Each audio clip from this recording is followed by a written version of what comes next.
دوسرا ایک معاملہ جس پہ میں تھوڑی سی بات کرنا چاہ رہا ہوں وہ ہے ایک ڈرامہ جو ہر واٹس ایپ گروپ پر اس وقت موضوع گفتگو ہے، غالباً فرقہ عشق اس کا نام ہے، اور اس میں کچھ ایسے مناظر دکھلائے گئے کہ جہاں امام حسین علیہ السلام کی عزاداری کے دوران ایک لڑکا اور لڑکی ملتے ہیں، اور کبھی سبیل پر کبھی جلوس میں، تو اس میں بظاہر عزاداری اب عبداللہ حسین علیہ السلام کی اہانت اور توہین ہو رہی ہے، نامحرم خاص مل رہے ہیں جلوس میں، عزاداری میں، اور اس کو اس تھیم پر بنایا گیا کہ لڑکا اہل سنت سے اور لڑکی تشیع سے ہے، تو یہ کہ شیعہ اور سنی کا ازدواج ہو، اور اس کے بعد اس کا جو اس وقت تک کا سامنے معاملہ آیا کہ اس سے جو اولاد ہو وہ کہتے ہیں کہ ہم نہ اپنی اولاد کو شیعہ کریں گے نہ سنی کریں گے بلکہ ہم مسلمان رکھیں گے۔ خود یہ والی جو ایک بات ہے یہ بار سے بڑی امپریکٹیکل بات ہے، اس لیے کہ جو بھی وہ اولاد ہو یا کوئی بھی انسان ہو جو یہ کہتا ہے کہ میں نہ یہ ہوں نہ وہ ہوں بلکہ میں تو مسلمان ہوں، تو یہ ناری کہتے تو بڑا اچھا لگتا ہے، لیکن آپ اسے دو سوال پوچھیں کہ بھائی ماتم کو آپ بدعت کہتے ہیں یا نہیں کہتے ہیں، آپ عزاداری میں آتے ہیں نہیں آتے، روزہ کس وقت کھولتے ہیں، ہاتھ کھول کے نماز پڑھتے ہیں، ہاتھ باندھ کے نماز پڑھتے ہیں، یہ ساری تشیع کی علامت ہے۔ سب سے بڑھ کر بات تو یہ ہے کہ رسول اللہ کے بعد کسے خلیفہ بلا فضل سمجھتے ہیں، تو خود بخود ایک واضح معاملہ جب رسول اللہ کی وفات کے بعد ہی خلافت اور امامت میں بڑا کلیئر ہے، تو یہ تو پریکٹیکلی نہیں ہو سکتا کہ میں یہ بھی ہوں اور میں وہ بھی ہوں۔ ہمارے مذہب میں بڑی کلیئرٹی ہے، دو لشکر جو آپس میں لڑ رہے ہیں تو ہم یہ کبھی نہیں کہہ سکتے کہ یہ بھی رضی اللہ اور وہ بھی رضی اللہ، تو ایسے اسلام کا ہو گیا انا للہ۔ لیکن یہ جو معاملہ ہوا کہ شاعر امام حسین علیہ السلام میں سے اگر بعض کا مذاق اڑایا گیا یا توہین کی گئی، خود اس کو بھی اللہ تعالیٰ نے قرآن میں ایڈریس کیا ہوا ہے اس معاملے کو، کہ کچھ لوگ ہوتے ہیں کہ جو تمسخر اڑاتے ہیں ہماری نشانیوں کا، مجھے نہیں معلوم کہ اس کے پیچھے کیا نیت ہے اور کیا منصوبہ ہے، لیکن جو کچھ بھی ہے اگر اس سے شاعر امام حسین علیہ السلام کا مذاق اڑایا جاتا ہے کہ چونکہ لگتا ہے کہ شاید ایسا ہے،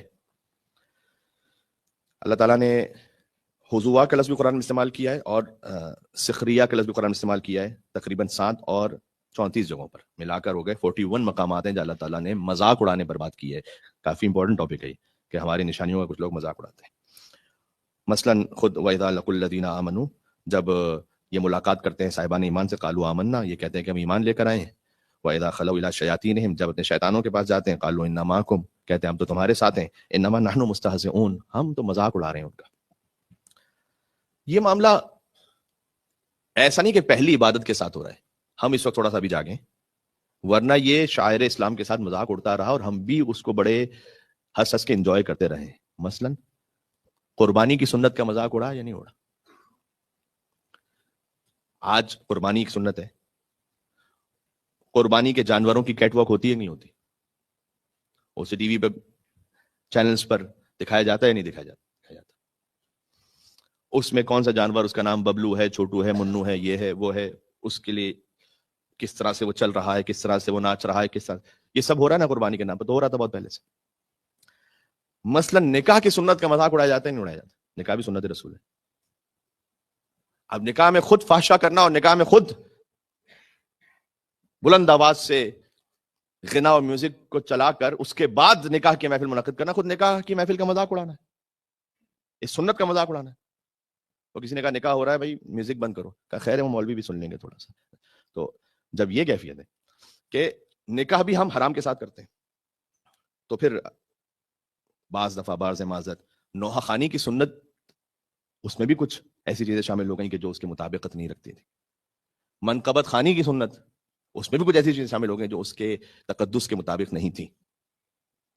تو یہ ایک چیز اچانک سے نہیں آ جاتی، کئی سٹیجز ایسے گزرے کہ ہمیں اس کو فیل نہیں ہوا، اس کا نتیجہ نکلا کہ آج مثلا ہمارے سامنے یہ معاملہ آ گیا۔ تو ایک تو یہ کہ سوشل میڈیا پر جو کچھ پروٹیسٹ ہے وہ تو ہو ہی رہا ہے، ہمیں بھی اپنے اخلاقی معیار کو بلند کرنے کی ضرورت ہے۔ اچھا میں آپ سے ایک بات کہوں، ڈیٹیل میں نہیں جاؤں گا ایک خاص وجہ سے، کیا مذہبی مقدس مقامات پر اس قسم کے کام، نامحرم کا ملنا مثلا، کیا یہ پریکٹیکلی ہوتے ہیں یا نہیں ہوتے؟ آپ مکہ، مدینہ، عراق، ایران، آپ یہ نہیں کہہ سکتے کہ بالکل نہیں ہوتے۔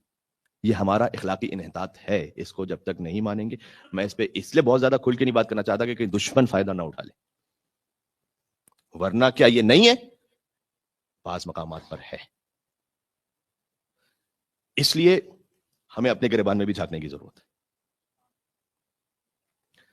کیا مذہبی اجتماعات میں یہ کام ہوتا ہے یا نہیں ہوتا؟ کبھی ہو بھی جاتا ہے. ہمیں اپنے گریبان میں جھانکنے کی ضرورت ہے.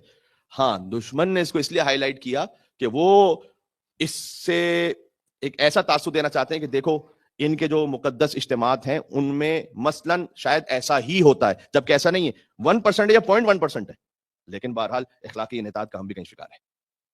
تو اس پر ہمیں بھی اپنی اخلاقیات کو بلند کرنے کی ضرورت ہے. اور دوسرا ایک اہم بات، ہر سیاسی معاملے میں کربلا کا حوالہ دینا بھی بند کریں. ورنہ ایک دکان کھلی ہوئی، میری ایک پولیٹیکل پارٹی جیسے مجھے اچھی لگتی ہے، میں نے کہا یہ خیمہ حسینی ہے. کیوں خیمہ حسینی ہے؟ کوئی حسینیت تو یزیدیت کا معاملہ اس وقت ہو رہا ہے. تو اگر میں نے بھی ہر سیاسی حوالے میں، حتیٰ یہ کہ کچھ لوگ مار دیے گئے، فرض کیجئے ظلم ہوا ان پر، کیا ہر ظلم کربلا ہے؟ کربلا ہونے کے لیے وجود حسین ابن علی ضروری ہے. ہاں، بات سمجھ میں آ رہی ہے آپ کو؟ ہر ظلم کربلا نہیں ہے، ہر زمین کربلا نہیں ہے، ہر دن عاشور نہیں ہے. جب آپ خود اپنا پنڈورا اس طرح سے کھولیں گے تو دوسرے نے 2 قدم آگے بڑھ کر اس سے کام لینا. کیوں آپ نے کربلا کا حوالہ اتنا سستا رکھا ہوا ہے؟ اپنے ہر پولیٹیکل دشمن کو، اپنے ہر ایسے شخص کو کہ جو مجھے ناپسند، ہم کہتے ہیں یہ تو یزید ہے. بہت کامن ہے یا نہیں؟ ہمیں حق نہیں ہے. اور اگر ہم نے یہ کیا اور ہر معاملے کو یہ بنایا کہ جو کبھی کبھی نیوز میں بھی آتا ہے، مثلا ایک جگہ ظلم ہوا، کچھ لوگ شہید ہو گئے یا کچھ لوگ ویسے ہی جاں بحق ہو گئے کسی اور سیاسی معاملے میں. ہم نے کہا سیالکوٹ میں آج کربلا برپا ہو گئی. کیوں ایسی ہیڈ لائنز بنتی ہیں؟ یہ ہم نے خود کوتاہی کی ہوئی. ہر جگہ کو، ہر معاملے کو کربلا بنا کے رکھا ہوا ہے. ہم نے کربلا کو کوانٹٹی میں لے کے رکھا ہوا ہے کیا کہ کربلا میں 72 شہید ہوئے تھے تو اگر کہیں 100 شہید ہو جائے تو ہم نے کہا کہ یہ بھی کربلا ہے. اس کا مطلب ہے کہ ہم نے امام حسین السلام کے خون کو 100 کے برابر رکھا ہوا ہے. جہاں حسین ابن علی کی شہادت ہے وہ کربلا ہے. باقی جگہوں پر ظلم ہے لیکن ہر جگہ کربلا نہیں ہے. اس طرح سے آپ اس مقدس معاملے کو کھلا نہ چھوڑیں کہ جو بھی اپنی مرضی سے جو اس میں آ کر ملاوٹ کرتا رہے وہ کرتا بھی رہے. برائے مہربانی ہمارے اس چینل کو لائک کیجیے، شیئر کیجیے، کمنٹ کیجیے اور سبسکرائب کیجیے اور بیل آئیکن کو پریس کیجیے تاکہ آگے بھی ہماری ویڈیوز آپ کو برابر ملتی رہیں.